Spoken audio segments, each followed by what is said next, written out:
Revit ships with a few template files to help you get started on your projects right away. You can use the provided template files as is, you can customize them if necessary, or you can even build your own. In this movie, we'll look at a few examples to help you get started and to help you understand what's provided in a well thought out template. In a previous movie, we created a project using the new link on the recent file screen. This link creates a project from the default template. If you want to actually choose the template that you want to start from, you need to go to the application menu instead. So let's go to application menu, under new, and choose new project. Here we can click browse, and you'll see a list of provided template files that are available to you. I'm in the US Imperial installation of Revit. If you're in a metric version, you'll see metric templates at the top or something along those lines, and you'll see a slightly different list of templates, but the concepts will remain the same. So let's go ahead and start with the default template first. I'm going to go ahead and open it up, click OK, and I'm just going to point out a few of the main features that you would see. The most obvious thing that you see when you start off in a new project is, in your floor plan view, there are these 4 elevation markers oriented around the screen. If you pause over each one, they tell you which elevation they point to. In this case, this is the west. Down here we have the south, and so on. Those correspond to the 4 elevation views that are over here in the project browser. In addition to that, we have some ceiling plans, some floor plans. There's a site plan.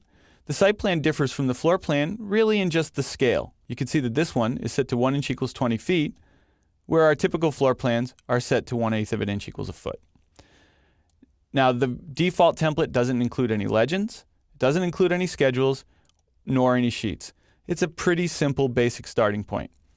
So let's go ahead and close out of here, and let's look at a few of the alternatives that you might want to explore. So I'm going to go to New Project again. I'm going to click Browse, and this time I'll take a look at the residential default.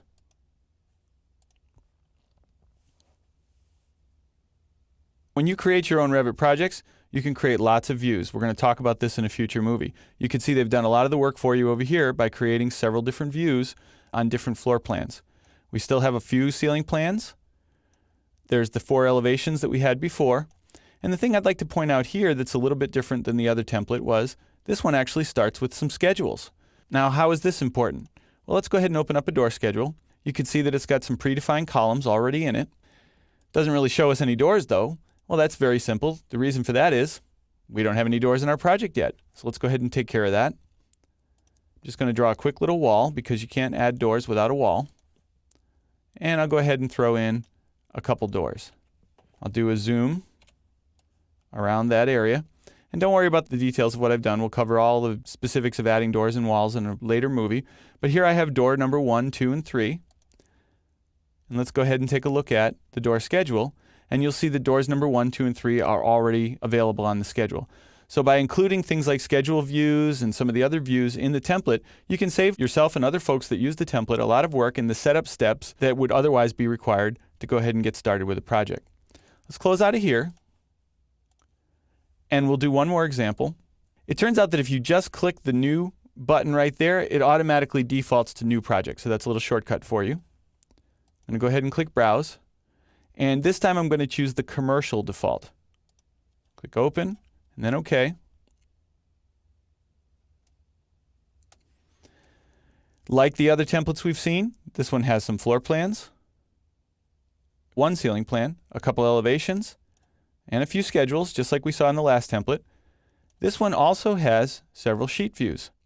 So let's take a quick look at what this does for us here. I'm going to zoom in on my elevation marker over here on the west. If I pause over this, it confirms for me that that's the west elevation. Notice it says it's number 2 on A5.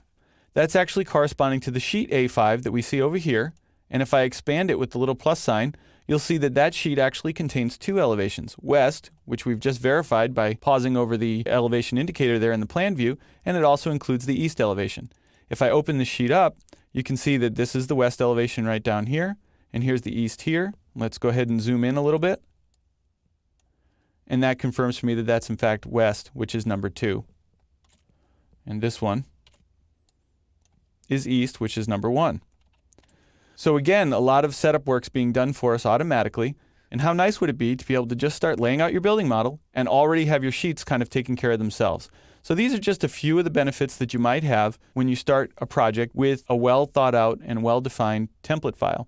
So in this movie, we've looked at a few different examples, given you some ideas, As you get more experience with Revit, you might want to take some of these ideas and customize and build your own template that's in compliance with your own office standards.